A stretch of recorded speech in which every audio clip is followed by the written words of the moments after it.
Hello, everyone, and welcome back to her podcast. I'm so thankful to have you guys listening, especially if you've been listening since episode 1. I'm looking at you. A lot of people have come up to me this week, actually, Lily, and mentioned to me that they went back. You know, they just started listening to my podcast or they just figured it out. And the best comment I got this whole week was actually from a young guy in our youth ministry, 20-something guy. And he said, I know it's called Her Podcast, but I listened to the first episode about offense and forgiveness, and I decided to listen to them all. And he's like, it was amazing. It blessed my week. So I was like, I even thought about changing the name of the podcast. I was like, wow, you know, he really liked it. But all of that just to say that there might be someone in your life, maybe unlikely, or maybe that you don't think about, who might benefit from some of these episodes. So if one of these episodes blesses you and you know someone who it might bless as well, send them the link. Also, please subscribe so that I know how many people are getting blessed by this content. It encourages us. It keeps us going. It fuels us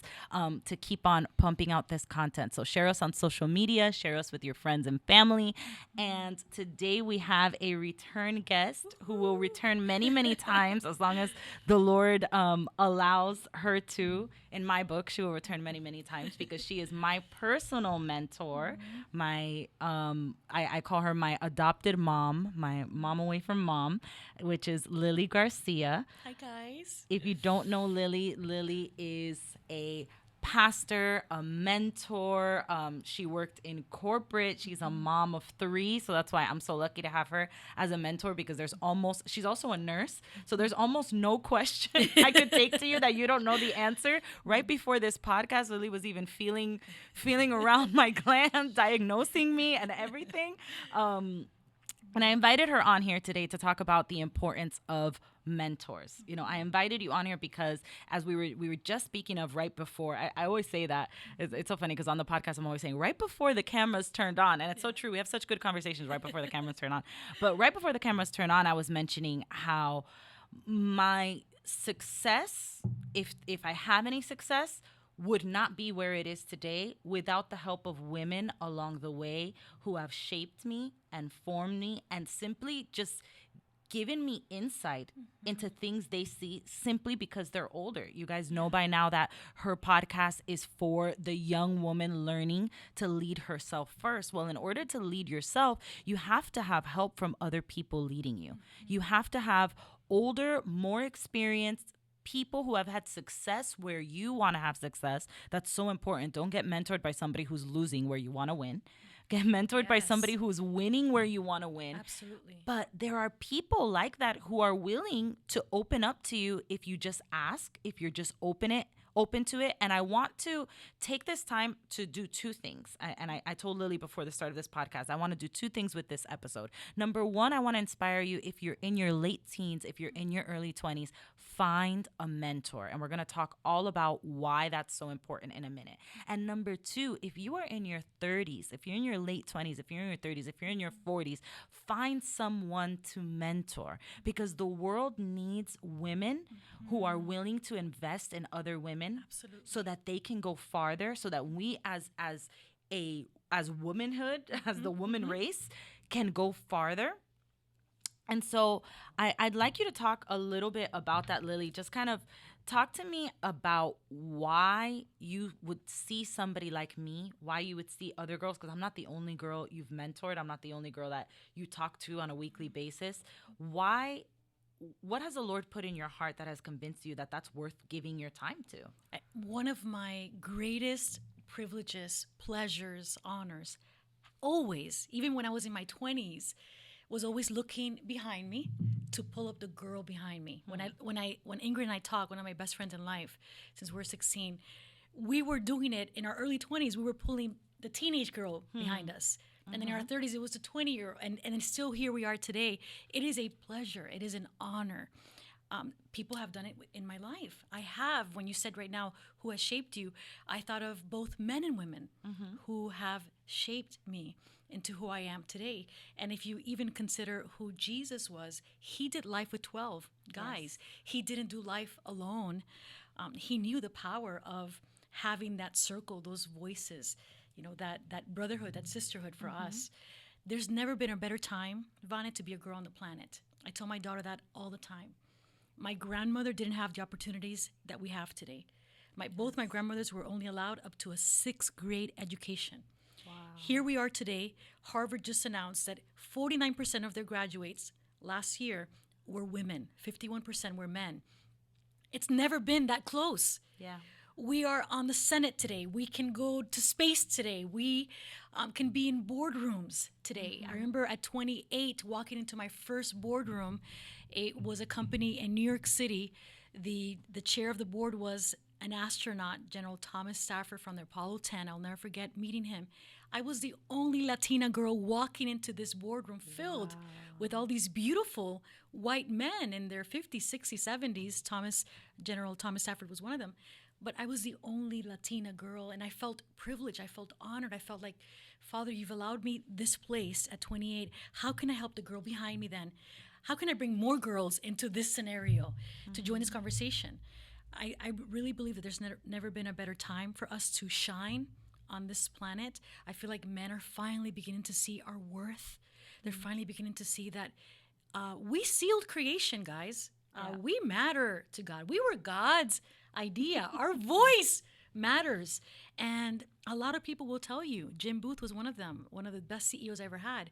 Women are better leaders. Yes, I did say that. I said that on this podcast. We have intuition. We have empathy. We have compassion. We are multitaskers. We're nurturers. Most of us are nurturers. We do make, in many ways, better leaders. We owe it to this world to lead. I mean, if you think about it, the creation's design makes us better leaders because men usually lead the woman in the home, but then women lead 3, 4, 5 children. And if you were back in biblical times, you were leading a group of 12, while the man most likely was just leading you. So even creation's design kind of shows you that we were capable of more and stronger leadership. And I tell women all the time, I said this last week in a book study, the greatest leaders we will ever raise are around our dining room table. Yeah. Those are our greatest leaders by far, not the ones in your cubicle or office or conference room, although that's also possible. The greatest leaders are around our dining room table, and it's a greatest privilege. But we cannot do this alone. And like I was telling you right before the podcast, 40 will be here before you know it.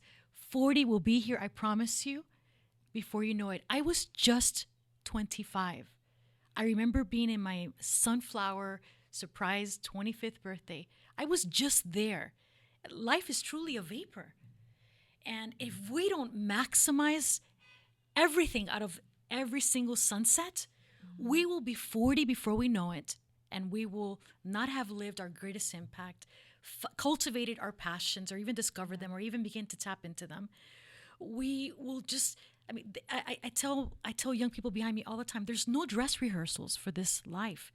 We get one chance at this life. Yeah.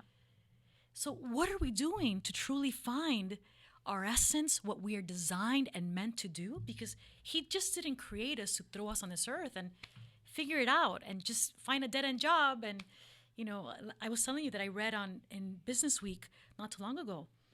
Sunday nights, there was a poll of 10,000 people in this Business Week newspaper. 73% of Americans dread going into work Monday morning. So if you are quiet enough on a Sunday night, you could literally hear millions of Americans sighing. Great. Yeah, they're dreading going into work. And I don't know about you, but I love what I'm getting to do in these last few seasons. I'm that girl that, because I love what I'm doing, I have my briefcase literally ready Sunday nights, my outfit for Monday morning, my planner is ready. I've envisioned the week. I'm excited to get out of the gate because I'm about to bring value, cultivate, and be refueled by cultivating people. I've dedicated 20 years of my career to human resources, and I've dedicated almost now 14 years to full-time ministry. And they both relate with people, the person. So it's very similar. But I want to help people find, if you're listening, I don't want you to be the 73% that dreads going into work Monday mornings. Life is too short for that.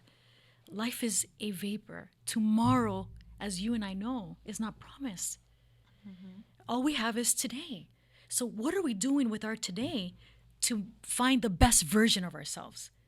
How are we cultivating and being intentional today to be the who we want to be? what are we doing? Are we just going to kind of breeze through our 20s and enjoy the beach and some travel? Or are we really, the 20s is our foundation for the rest of our lives.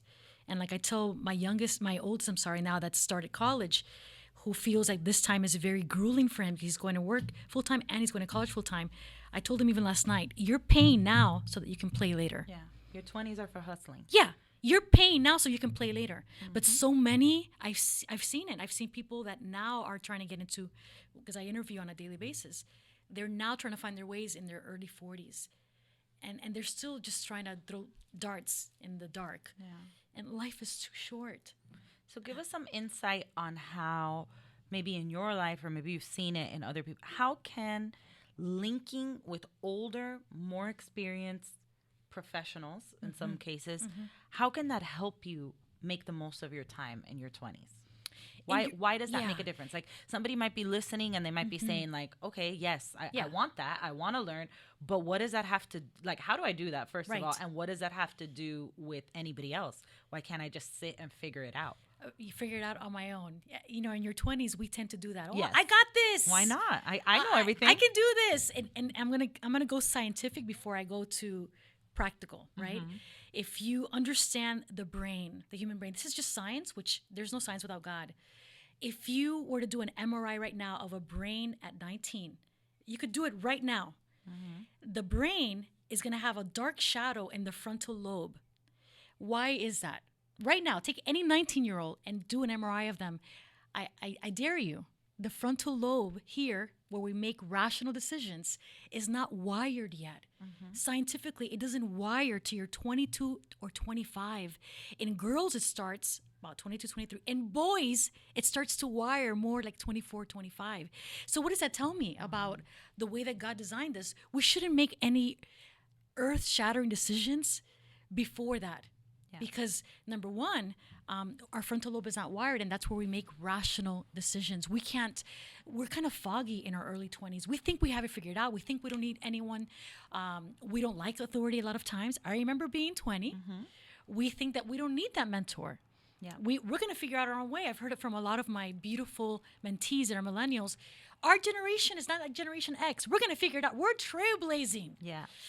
And yes, trailblaze, but allow people to come alongside of you and tell you what it feels like to be in a room with you. Allow people to speak into your life and share with you what some of your shortcomings are. Yeah. You know, a lot of us don't want an authoritative figure in our 20s. We really just want to kind of figure it out on our own. We're running from our last authoritative figure. Yeah. And that's what, if I could do anything with this podcast, I'd like to keep you from making that mistake, because what we do is we just got free, quote unquote, of our parents. We can have our own bank account. We can have our own everything. So we are hesitant, like you say, we're hesitant to submit to anyone else's authority. Yes. And with this, I don't mean that you have to, submit to your mentor, do every single thing they think, but you should allow somebody who knows a little bit more than you, somebody who's a little bit ahead of you, somebody who's done some of the things that you want to do, to let you know, number one, what is and what is not worth your time. Yes. You have no idea how many, I have a mentorship program, and how many calls I get on that the person's biggest goal, I'll say, listen, your second and third goal are not contributing in any way to your biggest goal. So I'm going to save you 10 years right now by telling you need to pick between 1 and 2 and 3. Look at that. And a lot of times they'll be like, no, I want 1. And I say, then run far away from 2 and 3, because they're stealing your time. They're stealing your resources. Energy. So that's one thing a mentor will do. Yeah. The second thing is, I've learned recently that you are your least self-aware in your 20s than you will ever be. And let me tell you what I mean by that. You have not really understood or really gotten your emotional blind sides. And in your 20s, many of your reactions are emotional. And I think that's why we run from mentors as well. Because I was telling the story to Lily, one of my mentors in my 20s, the first boss I ever had, in the first job I ever had, it was, a lower level job. It was an entry level job. I was doing accounts payable. It was here at the church, but it was one of those, I'm just getting started. I didn't have any authority yet. But my very first first boss, I remember she asked me for an assignment and I gave it to her. And she was a very no nonsense, very matter of fact, very secure. You know, I think at this time, if I'm like 21, she had to be like 35, maybe 40. She already had her, you know, she was very established. And she said, if you don't take this from my hand to do it over, I'm going to rip it up. So take it so that I don't rip it up. And I remember at the moment I reacted emotionally, you know, like I didn't show her anything, but I went back to my desk and I kind of was sulking and I was like, she's so rude and how dare she? And like, she doesn't respect me and she doesn't respect my adulthood. She talks to me like I'm a kid, but I'm not a kid. I'm an adult. But you know, now I look back and now I'm almost 31. Looking back, so much of my work ethic is owed to her. Now when I'm giving something in to any person, I remember that little trauma has shaped me, but in such a positive way. Because anytime I'm giving something to anybody, I'm so aware of the fact that I remember specifically, she told me why. She said, I can tell that you didn't take a lot of time on this. I need you to do something that shows me that you took your time and you thought about what you were doing. I know, I know you half butted this, you know, I'm not gonna say the other way. I know you did this halfway. And I wasn't aware at that moment that part of one of my emotional blind sides still to this day is doing things too quickly because I want to get done. In my 20s, I didn't know that. Now in my 30s, I've learned to catch it and I'll do something very quickly and then I will tell myself, you did that too fast, go back and look. But I didn't know that in my 20s. And like you said, I needed someone to tell me what it's like to be in the room with me. I needed someone to tell me, hey, you do things too quickly. Hey, you don't take enough time on hey, you know, you're going too fast and you're not, you know, or hey, you're trampling over people. That was something I did a lot in my 20s too. I wanted to get things done so quickly. I would trample over anybody in my way. Somebody needed to tell me that, and I needed to get out of my own way and let somebody tell me that. Whether or not it reminded me of, oh, you know, it makes me feel like a kid. And I think that that's why we're so leadership averse in the church. We're very leadership averse. You know, we want to be led. I feel like in this generation, being a youth leader, being a youth pastor, I've seen that we all want to be led by Stephen Furtick.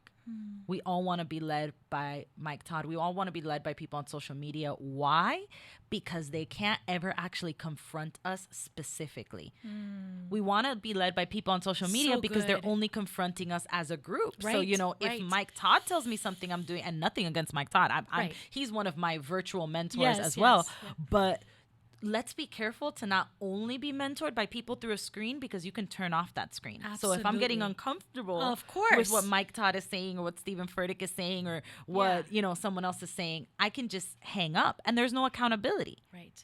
You know? So that's why that's why I invest so much time even in my mentorship program, because I know that there's value in knowing that somebody's going to call you next week, that you have an appointment and that person's going to ask you, did you make any headway? And I've seen people accomplish sometimes more in the 3 months of my mentorship program, not because I'm a genius or a genie, but because there's just somebody there kind of saying, hey, what's going on? And so I want to talk a little bit more about that because you mentioned that. Asking people, what's it like to be in the room with me? What's the power behind that? We're not self-aware naturally, especially as teens and in our 20s. We just aren't. We really believe we're that slice of bread butter, how Americans say it. We see only our perfections, not our imperfections. We don't really realize that. It wasn't into my early 30s, because you do see clearer in your 30s. It is without a shadow of a doubt. It's less foggy. You can see things that you never really saw. You see things that people are going to walk into a trap. You want to warn them because you've been there. Pain. You've experienced pain. And that's one of the biggest things I tell you. Initiate that relationship, because you will even be learning from this person's pain. It will avoid you pain. If you're having maybe a pride issue that you don't want the authority, you don't want someone speaking into you, leverage that they've been through painful seasons and learn from it so you don't have to repeat it. But you asked me, you said, what's the power behind asking somebody or people, what's it like to be around me? When the first time I was challenged by that question, man, did it make me self-aware. When I walk into a room, am I bringing energy or am I sucking the life out of that room? I am designed to bring life into the world. I'm designed to bring life into every situation. Am I really doing that in the way that I speak, in my tone? When I'm with that waitress, when I'm with my staff, there's there is so much we're not meant to do life alone. There's so much power in asking those that are closest to us. For those of you that are even married already, have you ever asked your spouse, what is it like to be married to me? Ouch. That you think that you are perfection, but they're going to let you know about yourself and where you're falling short, and get prepared for that answer, because you're not prepared for that. But, it hurts a little bit, the pride, it hurts a little bit, the ego, but it makes you better. It makes you want to rise and be better. And I don't know about you, but I want to be the best version of myself. Yeah. And I want to speak into that pride and that ego a little bit, because here's one thing that I saw once I got to my 30s. I realized that so much of my 20s was hiding and covering my faults. And that's why anytime somebody got close to talking about my faults, and it's interesting because there were some faults that I saw, but I realized that the faults that I saw weren't even the worst ones. So somebody might be hearing this and might be saying, no, I know all of my faults. You know the faults that you allow yourself to see, but in your subconscious, deep down are the real faults that other people see because they're leaking through. And they're leaking through this false self and this personality that you've put on that is strongest at your 20s. So let me mention a little bit what I mean by that.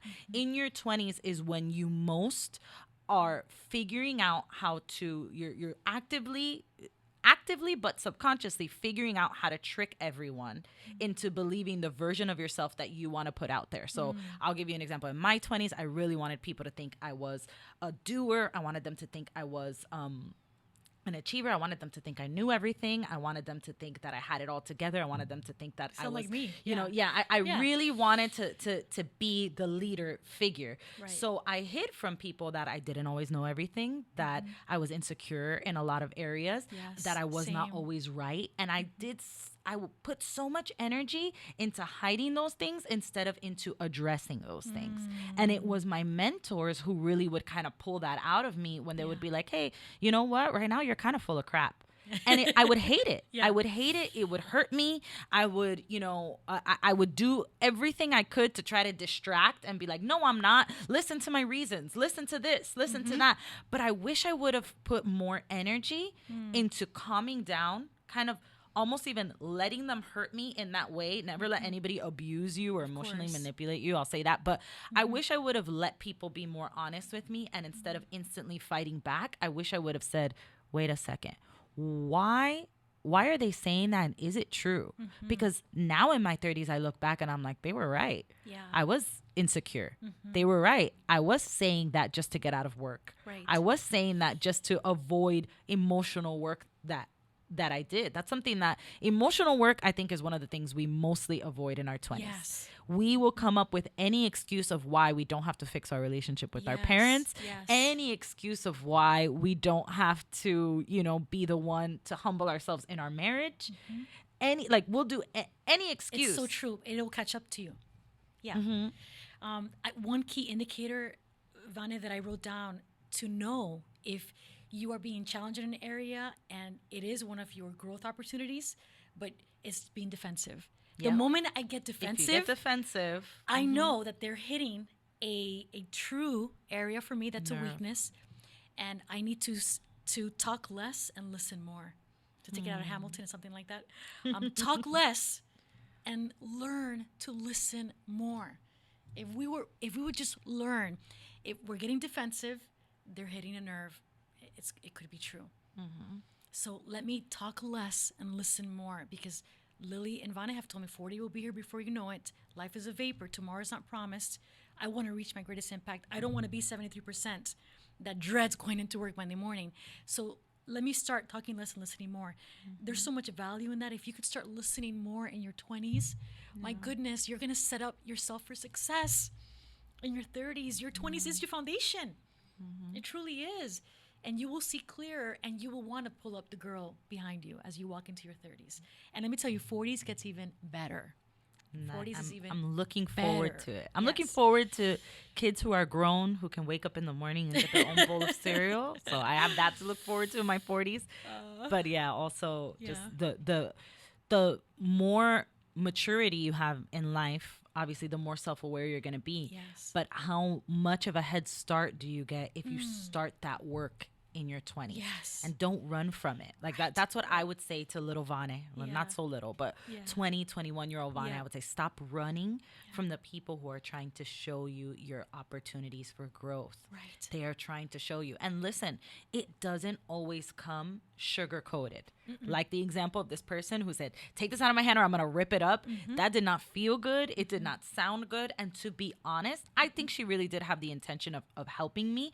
But she probably told me in a rougher way than she needed to because she wasn't all the way emotionally aware. And she probably didn't know the effect of her words. And that's okay. And that's something I want to input here. Stop looking for perfection in mentors.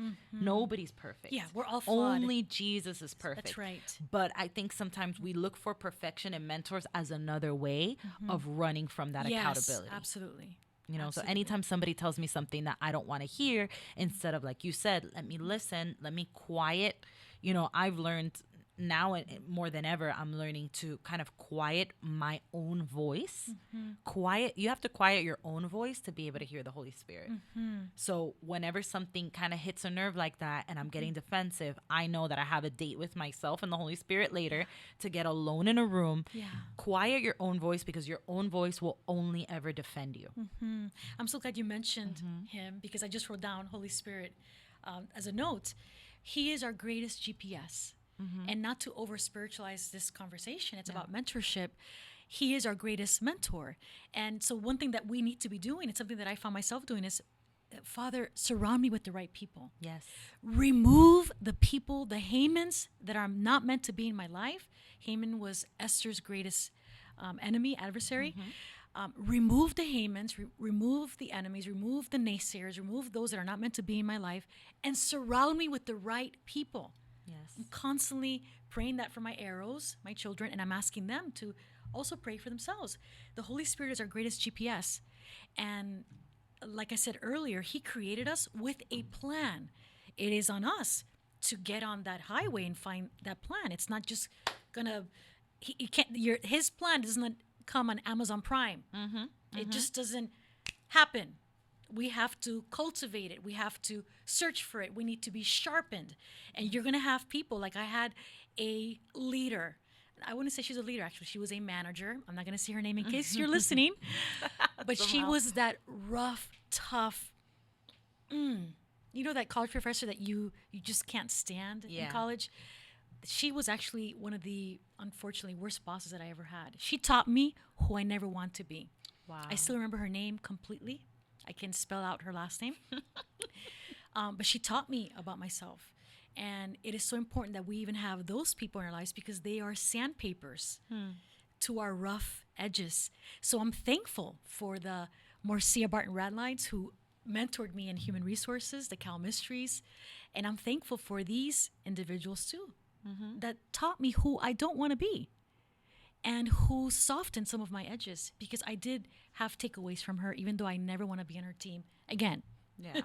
And you know something I think, Lily? I think that our generation is so relationship. You know, we don't want to do that emotional work. So therefore, what we do instead is avoid as many relationships as possible. Yes. And I think that that's part of the reason why, especially millennials, especially my generation, we're seeing a little bit of a change in Gen Z. But especially my generation, we all wanted to be self-employed.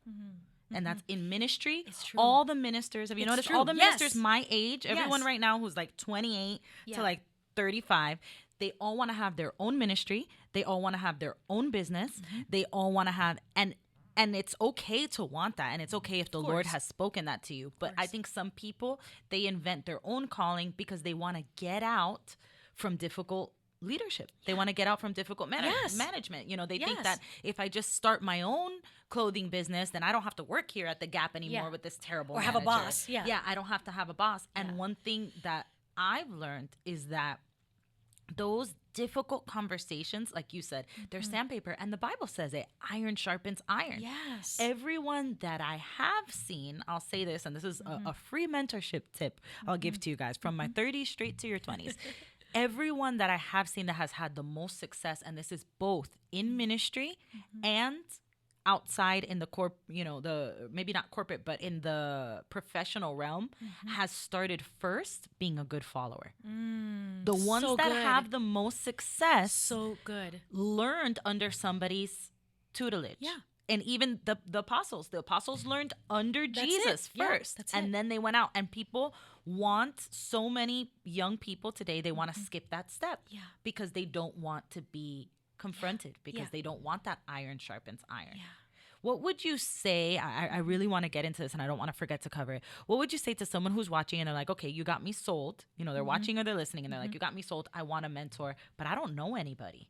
How do I get a mentor? You said the first thing already. You said, Lord, Yeah. surround me with people. But what if there's somebody that they're seeing that they're like, man, I'd like to be mentored by that person. Or I think this person, you know, maybe the Lord kind of sparks up in them like, man, this person, it would be great to have coffee or to have lunch with them. Like, what are some things that people have done to you as a mentor, been like, okay, I'm going to invest time, I'm going to mentor this person? Well, I've been on both sides of that. I've been someone that wants to be sharpened and grow. Like when I first turned from corporate into ministry, licensed and ordained as the first Hispanic female pastor at a church in Cooper City. I remember the senior pastor took me under his wing, you know, teaching, but I had to lead the staff. And my degree and my experience was in corporate. So the very first thing I did in that season was reach out to a woman that I admired in ministry that was in a similar kind of church environment. She happened to be on the other coast. We're still friends today. I Googled her, found her email, called the office, pestered her. I was hungry, Vane. I wanted to rise to what my senior pastor saw in me. He saw the calling on my life. But he was a man. And although he poured into me, and I'm still thankful for everything that he deposited in me, I wanted a woman to speak into me. Yeah. I wanted a role model. And so I remember I had to initiate this relationship. And I literally just told her, would you do coffee with me on Skype once a month for 6 months? Can I ask you questions? And I remember I would ask her questions like, what's the structure to your week? How do you motivate volunteers that you're not paying? How do you hold them accountable? Shepherding men. How do I lead staff men that are older than me? Here I am in my 30s, and I'm leading men that are in their 50s on my team. So I pursued that relationship. And then, of course, in my own city, your mom was one of my mentors. She was always available, texting me answers, or she would meet me up and say, "Tú lo vas a hacer así. Y con dulzura," you know, with grace. But you can fire volunteers that are not meeting expectations. So she gave me a lot of that also, grace and authority. But you have to initiate a relationship. Now, I've been in corporate settings too, where I've done that. I've looked for people. If you're right now looking for a mentor, I've gone on LinkedIn, found someone that is where in 10 years I want to be. Wow. And I've literally wrote them through LinkedIn, would you do me the honor and have a 30-minute Zoom with me? Yeah. I love that because I think one of the keys is starting small. Yeah. I think sometimes people will get a little scared if you say like, will you be my life coach or my mentor? They're going to be like, well, it's happened to me. It's happened to me. And I'm like, I have a ministry. I have a house. I have kids. So yeah. But if you have coffee one time and the chemistry is there, because chemistry is very important in a mentorship. It is, yes. You know, so if you have coffee one time and the mentorship is there, then most likely they will be willing to continue and absolutely. follow up. And when it's a God assignment, you know that you're called to it. But you want to find someone that you can be, it's a safe place where you can have hot conversations. Hot, honest, open, and transparent. You know, I believe in counseling. And like I've told you before, but counseling doesn't work unless you're honest. Yeah. And it's the same thing with mentorship. If you're going to take the time to find someone on LinkedIn or on Twitter, ask for the 30-minute Zoom. If you're not being honest to where you are and then being willing to talk less and listen more in the voice of Hamilton, then you're wasting their time and your time. And then I would tell you, be thankful for that time. I remember the first time that I did that, I sent her flowers the next day. I've sent your mom flowers after she would mentor me. I sent her, like you've done to me, you sent me chocolate-covered strawberries one day. I was like, what is this deliciousness? So be thankful for their time. Time is valuable. They could be doing anything else. And here they are pouring into you. Now, I have been asked by many people to mentor. And I always try to give my best yes. In some scenarios, some seasons, my cup is empty, so I don't have anything to give. You can't take people where you haven't been. It would be lying to them. So in some seasons, I can't, or it doesn't lend itself. But in most seasons, as God allows, I will most definitely take that on. But I tell you, when people ask me to be their all life coach, it's intimidating. Maybe for a season, or I'll step in for a session or two to cultivate time. But it's on you to initiate that relationship. Yeah. And another tip I would give, at least this works with me, is make it as easy on them as possible, because they are giving you, honestly, something that is worth gold. Their experience cost them their blood, sweat, and tears, and they're giving it to you. So make it worth their while. If this is something they're doing for free. Some people do have paid mentorships, like I have, for example, but not everybody has that. Make it worth their time by going to them and bringing what you want to talk about ready, because I have had situations where, let's say, somebody in my youth ministry will be like, can we meet up? I really, like, I'm inspired by you, I want to talk. And as part of my ministry, obviously I will never charge for things that I do within my ministry, so I'm like, okay, sure. And we get to the Starbucks and the person's just like twiddling their thumbs looking at me, and I'm like, and they're like, go ahead, impart your wisdom. I'm like, I don't know what you want me to say. I didn't bring like a preaching ready. I've been there. So I love what Lily said, that she would come with her questions. Come with your questions. Yes. Go to them. If you live far from them, go to them. I'm just trying to give very practical tips. Don't intimidate them on the forefront. Respect their boundaries as well. Like, if they're going to meet for you, they're meeting with you for coffee, that's implied that it's an hour to 2 hours. Right. So when you're getting close to that third, fourth hour, it's implied that you go ahead and you give them a break and reschedule for another time. And I think all of those little things will help you, but it's so worthwhile to go out and do. Because, again, experience is invaluable. It is. And you can't learn that in college, in a book. You can't. We both have graduated from college. You don't learn experience. You don't learn from people's pain in college. So this is practical day to day. And we do want to learn very early on, what's my greatest impact? So I am living in my greatest impact. I'm not wasting time on all this frivolous, busy work. I want to be in my greatest impact zone. So one of the questions I give my mentees is, what would get you out of bed at 5 a.m.? What is that? Tiaras gets me out of bed at 5 a.m.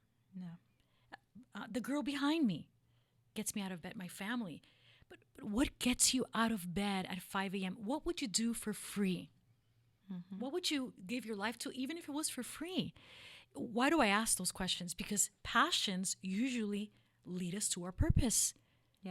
Our passions usually point us in the direction of our dreams, of what He implanted in us. So be aware of those passions.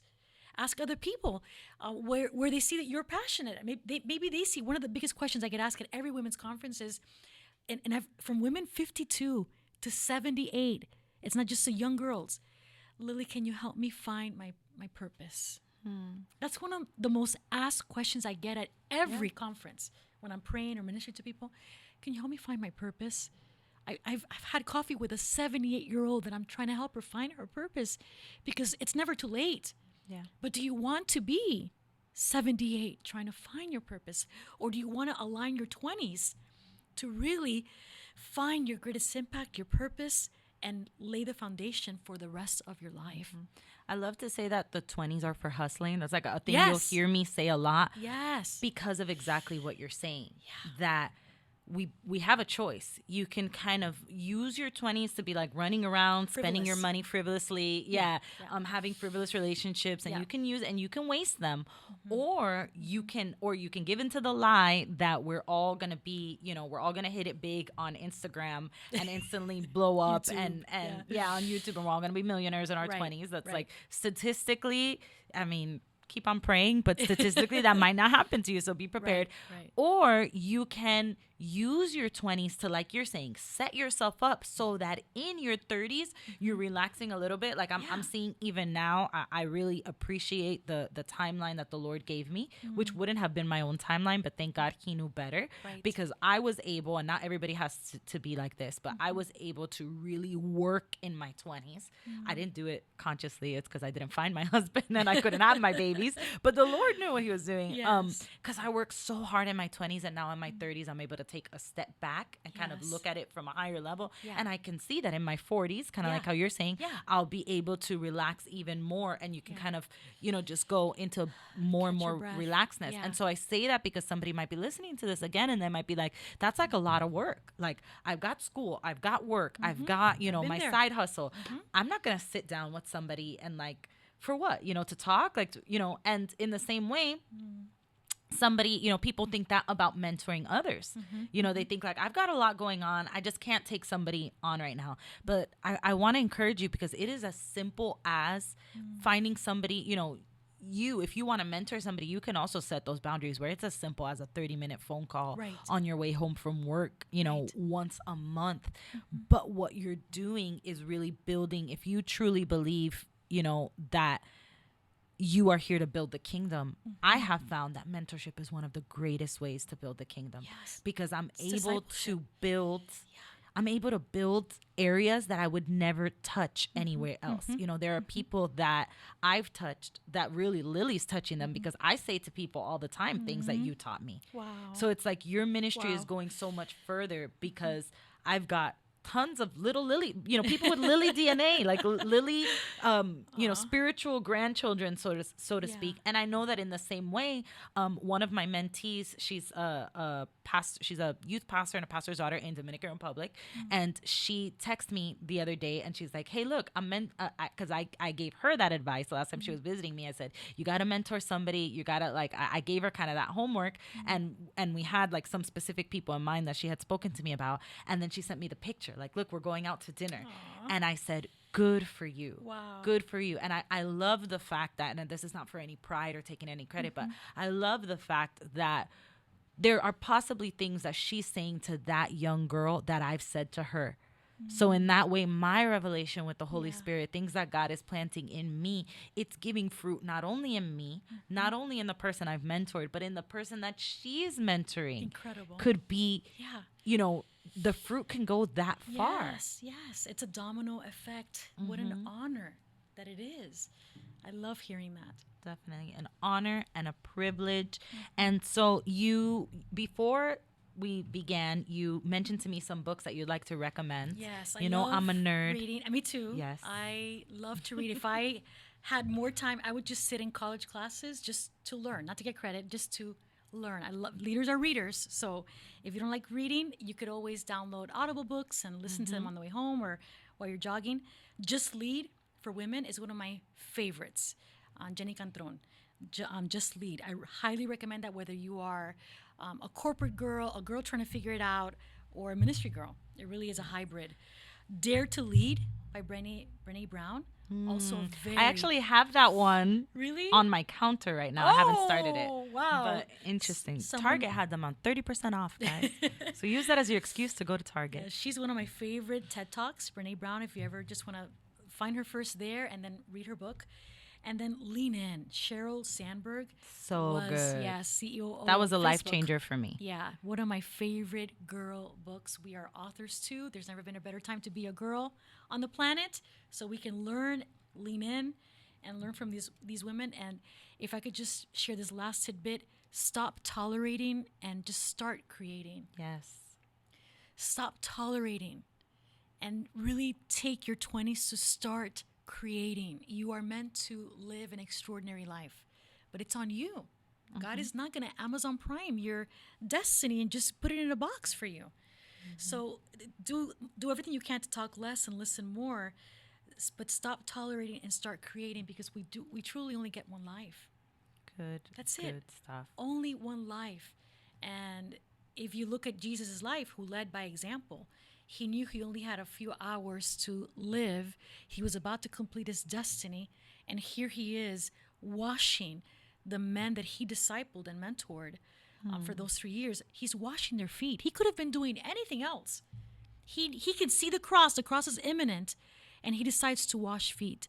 So shame on us if we are not washing feet. Shame on us if we're not serving the girl behind us. We are not too busy to give what God has given us. It is actually our responsibility. Yes. I tell my managers all the time at the company I'm consulting for now, your mission and vision and core values is a shared responsibility for this organization, the bottom line. Well, what's happening for the kingdom and on this planet, it's a shared responsibility that we have as women that have walked. Your mom felt that.